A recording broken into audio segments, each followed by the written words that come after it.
So I'm super happy to really start diving in a little bit more deeply into the energetic healing properties of foods. And in the past, I've done a lot with introducing you to some common foods in Chinese cooking, such as lotus seeds, goji berries, also called wolfberries, tremella mushroom, jujubes, and so on.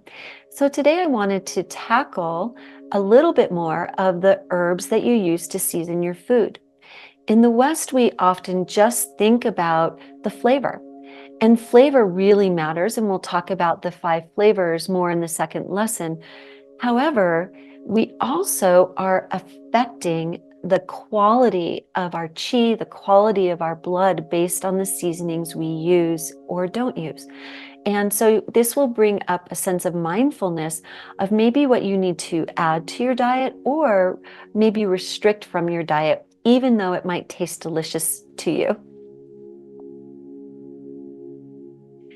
So first, I want to begin with just a brief overview of some of the essentials of Chinese medicine that inform energetic food therapy.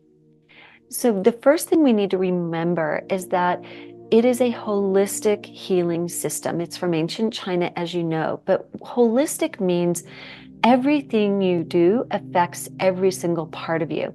It's not like you affect your bladder and only your bladder. You affect your head and only your head. You affect your muscles and it's only your muscles or your mood. We are a mind, body, spirit being, that everything we do is holistic in the benefits and harm that might be caused by our choices. The goal of Chinese medicine is to harmonize qi, your vital essence, and yin and yang, and we'll dive into that a little bit more. And this really is the key to everything that we'll tap a little bit more into, which is this notion of balance. And health is viewed as balance, and disease or illness is viewed as imbalance.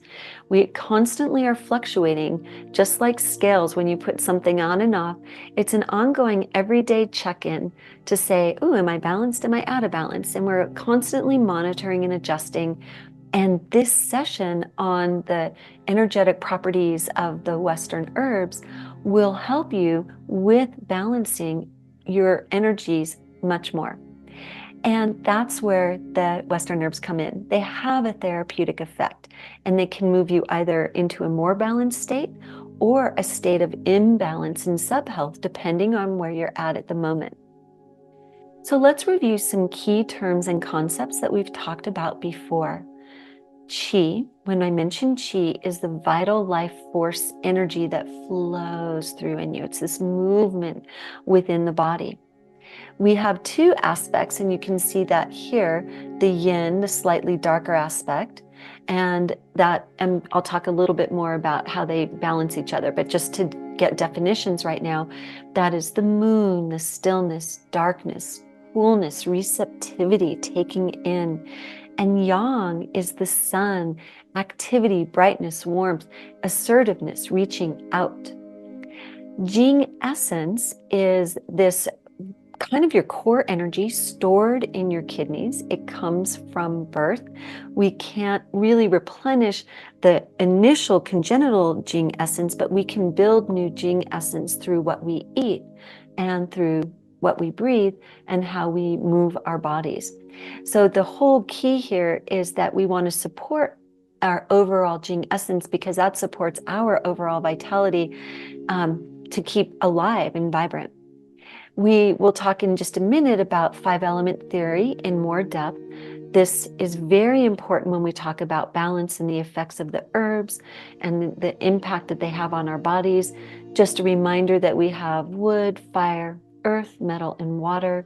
This symbolizes our connection to nature and in a macrocosm within the microcosm of our body.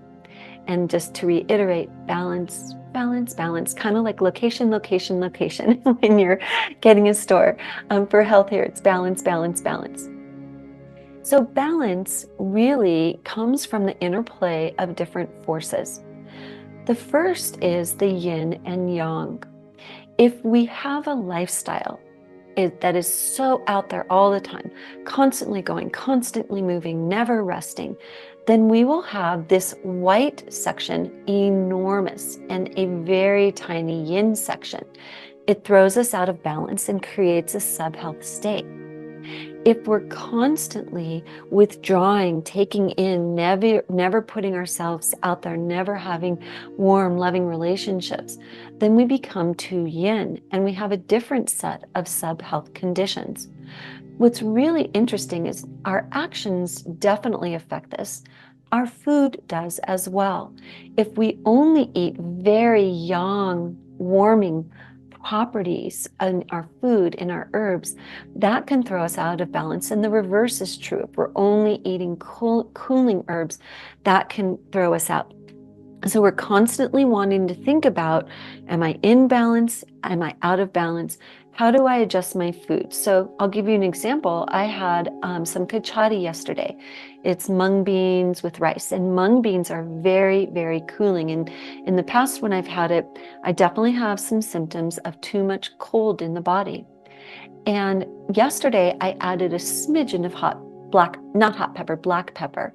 And that definitely helped offset some of the symptoms. I did get a little bit of yang hot flash coming in because I don't do any pepper, because I definitely have too much of a yang nature normally.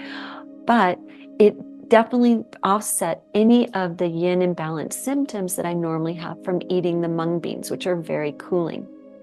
So this yin yang is in our food, it's in our lifestyle, it's in our forms of exercise, our emotions. So today we'll focus on the herb aspect. The next thing that we think about with balance is we really need to make sure that we know that all of the organs in our body are tied to a particular element. The liver to wood, the heart to fire, the spleen and stomach, pancreas system to earth, the lungs to metal, and the kidneys to water. The partner organs are also tied to this, so they support each other. If I find I have an imbalance, a weakness in my fire element, I can strengthen my wood. I can eat different herbs and foods that will boost my fire. So an imbalance in fire, not enough fire, could mean I have too much yin. And that means I need to eat more warming and have more warming. But when I think about liver, I also want to have something green. So when I make a choice of something to eat, I might choose a warming green food like fennel or fennel seed. And that is how we combine both our yin and yang and our elements in order to nourish each other. Let's say that I have too much fire going on right now. I can use foods that support the kidneys and strengthen the kidneys in order to control the fire element and the symptoms of fire. We'll dive more into that in the second lesson, but I want you thinking as we go through this that everything has an impact and you have the power to look at, I have a symptom. Based on the symptom, should I tackle it from a yin-yang perspective? Should I tackle it from a 5-element perspective in order to bring myself back into balance and have an optimal health state? There's a very ancient and very well-known Chinese proverb to let food be your medicine and medicine be your food. They are interchangeable. There is no separation in Chinese medicine from the effects of your food on your body. And the effects of your body are really dictated by what you eat. And you won't need to have as much in the way, in Chinese medicine, they think of herbs as medicine, but you won't have to have as many combinations of herbs to bring your body back in balance if you're doing it on a daily basis. So I really invite you to think about that you have the pharmaceutical company on your plate, or the pharmaceutical ingredients, and not the Western pharmacy, but the pharmacological Chinese pharmacy on your plate every day. And so let's learn a little bit more about that. So today we're going to be looking at this idea of function of foods and herbs and foods. The first function that we're going to focus on is that they tonify deficiency. So when there is a lack of something in your body, you can overcome that deficiency with specific herbs. And we're going to talk about qi, blood, yin, yang, and Jing Essence deficiency today. Herbs will also regulate your spirit. It can either lift or calm the spirit. And that's very important that you understand how the foods and how herbs and teas can really benefit you emotionally and spiritually. They can move or regulate qi and blood. If you have stagnation, you have problems with both qi and blood circulation, one or the other, the herbs will help get everything moving. And they can also clear heat and cold. In the next lesson, we'll focus more on some other constitutions. So we have a heat constitution, cold constitution, blood stasis, and so on. But we'll bring in some of the other constitutions in regards to dampness. It can transform or drain damp, damp heat, damp cold, and phlegm and water within the body. These herbs also can deal with wind conditions, wind heat, wind cold, wind damp cold, and I'll review what each of these are with you. And we'll then also focus on the 5 flavors of the herbs and how to think about those when you're balancing out your energy and diet. So let's begin with the first property that we're going to address, the first problem, and that's qi deficiency. You'll notice as I go through a lot of these that there are similar symptoms in many different deficiencies or heat or cold or whatnot. And so I gave you a nice list of 10 so you can identify which list fits you most at any given moment. So it's kind of like your little checklist to say, oh, I've got da da da da da, I don't have da da da, and so you can kind of compare them. That's why I gave you the little PDF that you can use. So qi deficiency is characterized by fatigue, and that can either be you wake up tired, or you get tired in the afternoon, or you just feel tired throughout the whole day. Weakness, you just don't have strength. Like if you have to pick something up, if you have to go on a walk, you just feel weak. And it's different, a little different from fatigue, in that in fatigue, you just want to lie down and take a nap. Shortness of breath, a pale complexion, a weak voice, excuse me, lack of appetite, digestive issues, and it can be any number of things. It can be diarrhea, indigestion. You just generally have problems in your digestive fire. Loose stools, that's a very important one for qi deficiency, as well as cold. Slow metabolism and reduced immunity. So you get sick very easily.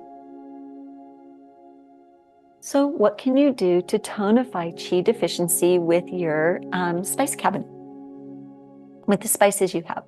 So some of these are going to be a little unique: arnica, astragalus, burdock root, ginseng, valerian, but some you probably have for your everyday cooking, like fennel seed, licorice, geranium, valerian, and parsley root.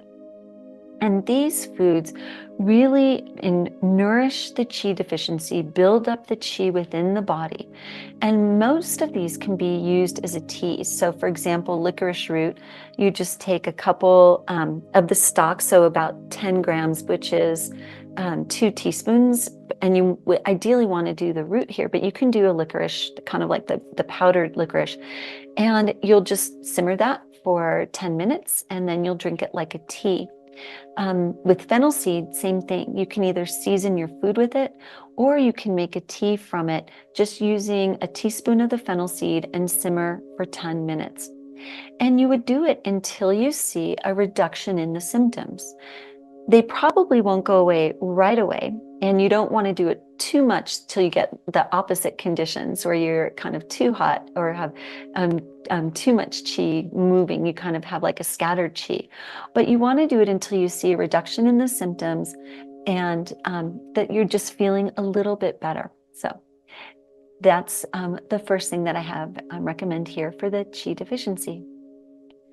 The next is blood deficiency. And symptoms, again, pale complexion and fatigue, Often blood deficiency and qi deficiency go hand in hand, but we have other symptoms as well. Dizziness or vertigo, dry skin and hair, brittle nails, insomnia, poor memory, palpitations, numbness or tingling, especially in the extremities, and scanty or absent menstruation. These symptoms, if you think about it, when your blood is weak and you don't have enough blood, it can't move to the extremities. Everything is going to protect the brain and the heart. And so when we're talking about the skin, the hair, the nails, everything on the extremities, the numbness, the blood's going to nourish what's closer to and more essential for survival. And so you want to make sure you're constantly building up your blood, you're hydrating your body so you have the right viscosity. Oftentimes people will have a low blood sugar test or high blood sugar test, because they're dehydrated. They don't have enough moisture to make the blood flow at the appropriate level. And so when they get tested, it's just not that they really have a blood sugar problem per se, like their body, it's not a problem with their pancreas, but it's a problem with their blood deficiency. So to tonify that, Angelica Root, artichoke leaves, right? Artichoke leaves are delicious. We can all eat artichokes. They're so yummy. Kelp, licorice again. Nettle tea is wonderful for tonifying the blood. Oat berries, parsley, I have Italian parsley pictured here. Bee pollen is wonderful. You can just add some bee pollen, a teaspoon of bee pollen to your porridge. Watercress and wheatgrass. So these herbs, these fresh foods that you can eat, that you can bring into your diet, will really tonify your blood and make sure that it's flowing smoothly and really nourishing the body. And again, when you see a reduction in symptoms, then you'll know. So I've really been struggling with dry skin and hair, not only, mostly because it's so dry. It's very hard to stay hydrated because we've had such a dry winter. And so I'm constantly mindful that I need to add some of these foods in so you don't get the cracked thumbnails, you don't get the splitting fingernails, and so on. So this empowers you to deal with that. Yin deficiency. So we talked about yin energy. Every organ has yin and yang energy, and our overall body system has yin and yang. And this cooling, moving inward, receiving fluid part of our body. It's all of our fluids. And so if you're deficient in yin, you'll have heat sensations, not necessarily hot flashes, but they could be. But you'll feel hot, and you might feel hot in different parts of your body. Night sweats, waking up, you'll know your pillow is wet, and so you're really deficient in your fluids and your yin energy. Dryness, thirst, insomnia. Again, you'll see a lot of overlapping symptoms, so you'll pick the list that's kind of most indicative of where you're at. Emaciation. You really cannot keep on weight. Flushed cheeks, irritability, palpitations, and tinnitus. And there are others, but these are really a good list that can help you self-diagnose, if you will. And wonderful remedies for this are aloe. You can buy aloe. Use it very cautiously because it can definitely lead to diarrhea, some digestive problems, and loose stools. So I would start with a small dose, maybe even like a half teaspoon, just in a cup of water, and see how that goes for you. American ginseng, comfrey leaf, hemp seed. A lot of hemp milk products are available now, and that's a great addition to tonify the yin deficiency. Marshmallow root, nettle again, the pollen again, the bee pollen, slippery elm, Solomon seal, and wheatgrass again. So these particular herbs are super nourishing for yin deficiency, rebuilding the body's fluids, and you will notice improvement in the symptoms when you're bringing this in at a level that's right for your body. And there are recommendations. I'll give a case study at the end of the lesson on how we dive deeply into something, but you don't have to be so specific. My caution is go less, and then if you don't notice change, go a little bit more. Yang deficiency, the opposite of yin, is where we have a lack of heat. We're too cold. We have no energetic. We're just completely coming in. We don't have enough of the warmth within our body. You'll feel cold. You'll feel tired. You'll feel weak again. Pale complexion, slow metabolism. Edema is a unique one compared to the others that we've looked at prior, where you have the water retention within the body, loose stools, lack of motivation, and depression. So oftentimes we think it's just in our head, and we're taught in the West it's a biochemical reaction in our brain, but what we fail to really grasp is that it's in our body that then affects our brain. And so it's not like your body's doesn't have the capacity to make the neurotransmitters, and that's a whole other debatable topic about how they even measure that. But your body needs the nourishment, proper nourishment, to overcome that, and shortness of breath here again. So foods that are fabulous for yang deficiency: black pepper, cayenne, cinnamon bark, ginger, ginseng, rosemary, nutmeg, and jasmine. And we're talking teeny tiny amounts. You do not need a lot of these. They're very, very powerful herbs. And so you want to start very small and increase dosage, increase frequency. So for example, in a day, you might have black pepper in one meal, rosemary in another, and ginger in another. You might only have 2 meals where you have it. You don't want to overdo it. It's very much a Western concept that more is better. And in Chinese medicine, the right amount is the right amount. I always love Mary Poppins, enough is as good as a feast. That's one of the lines in that Disney movie. And it's true. Enough is as good as a feast. So you just need enough. So you'll experiment around to see what you need to bring in to offset these symptoms.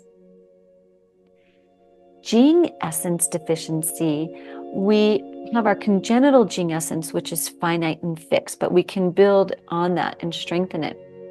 But the problems really become clear.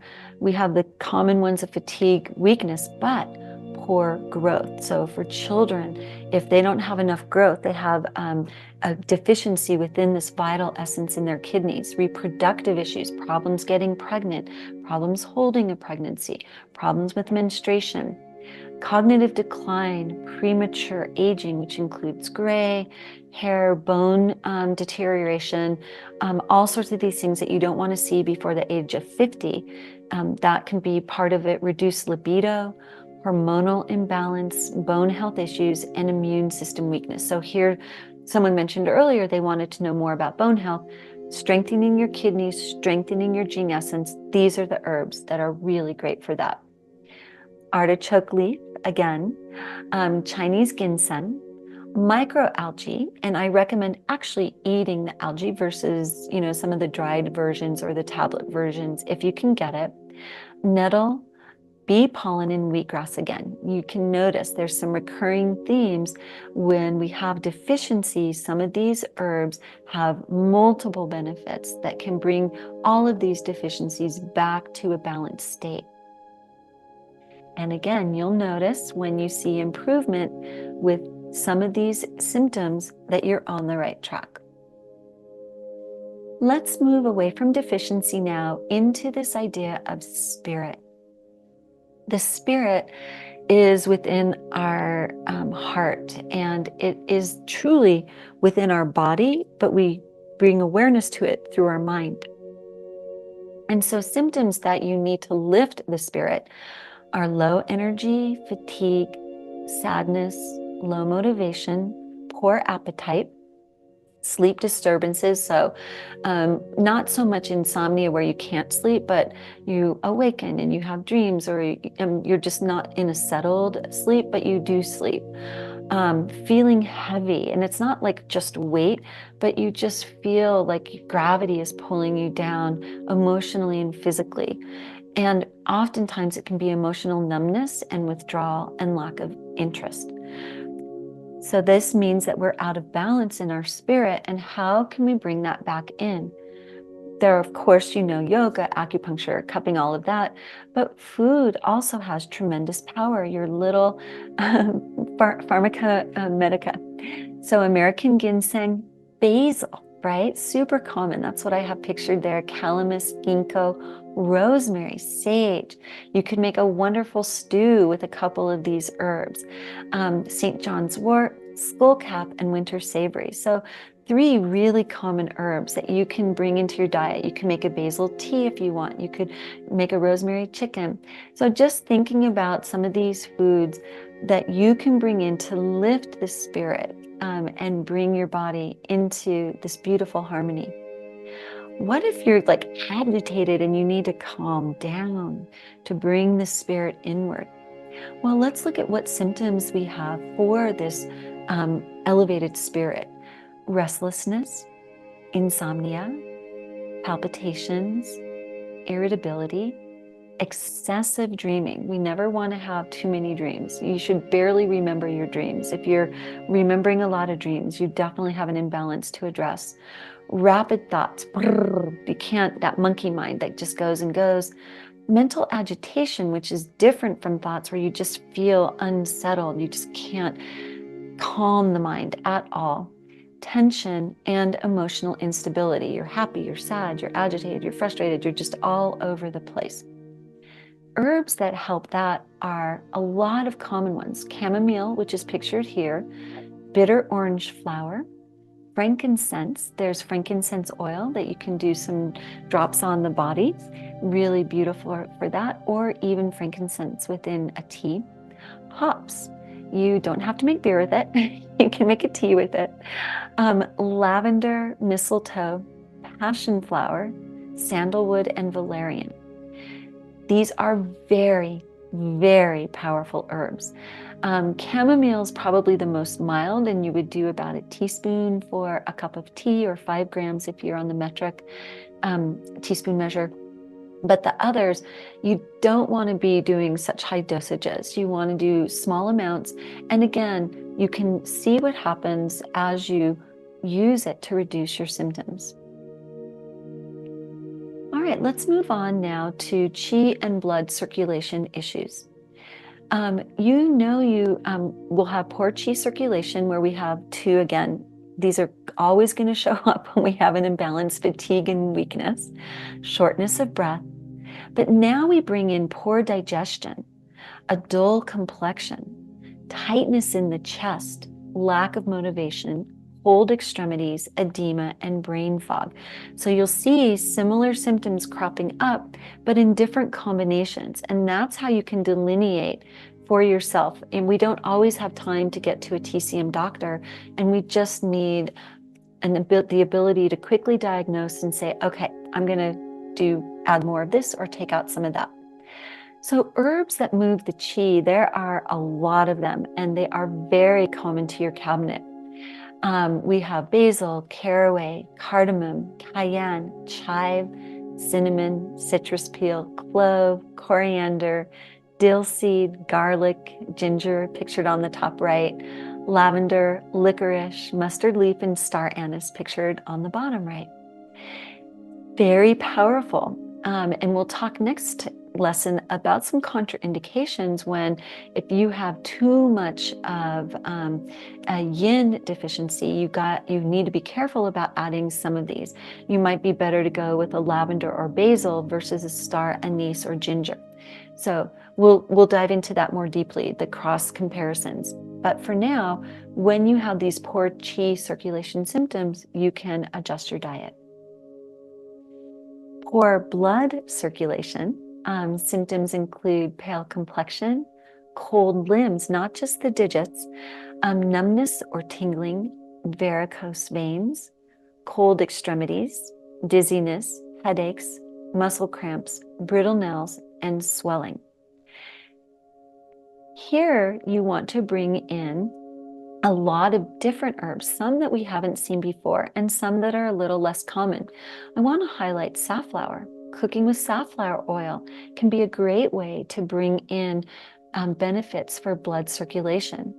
You can bring in that licorice again, having multiple benefits, but I also love citrus peel. So you take your oranges and you can boil them, the peel of a little tangerine orange, or about a third or a quarter of the peel of a big orange, and just simmer that for 10 to 20 minutes and drink that. That can be very excellent for making sure your blood flows and reducing some of the symptoms seen here. Now we're getting into some body constitution, some other body constitutions. So we talked about yin and yang deficient, those qi deficient, those are body constitution types with the accompanying symptoms as well. And cold imbalance could be your constitution or just a temporary phase that you're moving through. Symptoms include cold extremities, pale complexion, slow metabolism, fatigue, weakness. And then we get into some unique symptoms: digestive issues, abdominal pain, cramping, low energy, and dull headache. A lot of our heating herbs are super great for this cold condition. It's subtly different from our yang deficiency. Even though you'll have some overlapping symptoms, you'll notice some unique symptoms. This cramping, the dull headache, there's the abdominal pain. That's how you'll be able to discern the difference. But again, we're adding warming. Some new things are the horseradish, the thyme, really camphor, looking at some herbs that can bring a difference. And this is that black pepper. But again, these are powerful, powerful herbs.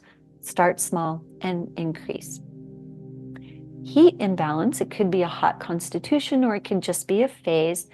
Signs include fever, redness, not just on the face, but in other parts of the skin, thirst, irritability, rapid pulse, dark urine, a yellow tongue coating checked when you first wake up in the morning. And I'm working with my one of my doctors, Dr. Nan Rie, to come do a tongue diagnosis class with us. But she said she needs another year. We'll get there. Skin eruptions, acne, breaking out on the skin, restlessness, and inflammation. Here we come back to a lot of the cooling elements, as well as adding some of the cooling herbs, but we're adding some new ones. Aloe we've seen before, burdock root we've seen before, but we're also having chrysanthemum, which I'm going to do a case study and dive deeply into chrysanthemum in a minute. Echinacea, hibiscus, marigold, marshmallow root, purslane, which is sold at most Asian markets, and rosebud. So these are wonderful to clear the heat, let it move up and out. And this is all when you can't see, your regular TCM doctor. They can't prescribe herbs or do cupping or acupuncture. This will get you through any crisis time until you can see them. Or if you don't have a TCM doctor near you, this can be a really great start. Right, I just saw something in the chat here. It's not going to show. Lemon peel is, yes, so lemon peel, you don't want to do lemon peel for that one. Let me go back there real quick. Sorry about that. Oops. Let's come here. So lemon can be a little too cooling. So the ideal ones are the oranges, the orangey flavors, and then pomelo and grapefruit. The lemon can be just a little bit too cooling, so more your orangey ones. Great question. All right, so let's look at chrysanthemum. I'm going to introduce to you some terms that we're going to talk more about in the next lesson. Property is slightly cool. We've talked about that in this lesson, but we have some flavors: pungent, bitter, and sweet. Those are going to be really important when we start looking at balancing the 5 elements, because each element and each organ has a flavor that supports it and a flavor that weakens it. So we'll talk about that. Chrysanthemum enters the lung and the liver. So we know if we need to balance out lung and liver in addition to some of the other symptoms, chrysanthemum is great for that. Basically, chrysanthemum is a superhero against germs. It's antibacterial, antifungal. It cools down a fever, calms your nerves, and it helps with swelling within your body. It even opens the road to your heart, making sure you get plenty of oxygen, oxygenated blood, that your heart stays strong, which regulates blood pressure, and it also improves your emotions, because the heart, remember, as we've learned before, is kind of like the emperor of the emotions. So medical applications, it prevents flu symptoms really early on. It helps stop them, easing a fever, headache, cough, and it lowers the risk of a flu turning into bronchitis. It soothes irritated eyes. So if you've got red, itchy, swollen eyes from allergies like hay fever or just from overwork, chrysanthemum is great. And it can be very refreshing in hot water, treating the hot eyes, but also just bringing down your body temperature. And it is great for inflamed gums as well. You prepare chrysanthemum by taking a teaspoon or 5 grams, pouring boiling water over it, let it steep for 5 minutes, and you can drink it. For the summer, you can do 2 teaspoons or 10 grams of chrysanthemum and goji berry together and let that steep for 5 to 10 minutes. People with bladder problems, so too much urine or too frequent urination, should not do chrysanthemum. If you have excessive fatigue, diarrhea, and your stomach is cold, like you feel like your digestive fire isn't strong, you should use it with caution, maybe do less than a teaspoon. So that just shows you that we have the overall category of our problem with multiple herbs that can help. And then we can dive into each herb in more detail and look at each herb and its specific benefits for specific health conditions. So there's a lot of power in these very easily accessible Western herbs that you can bring into your regular practice.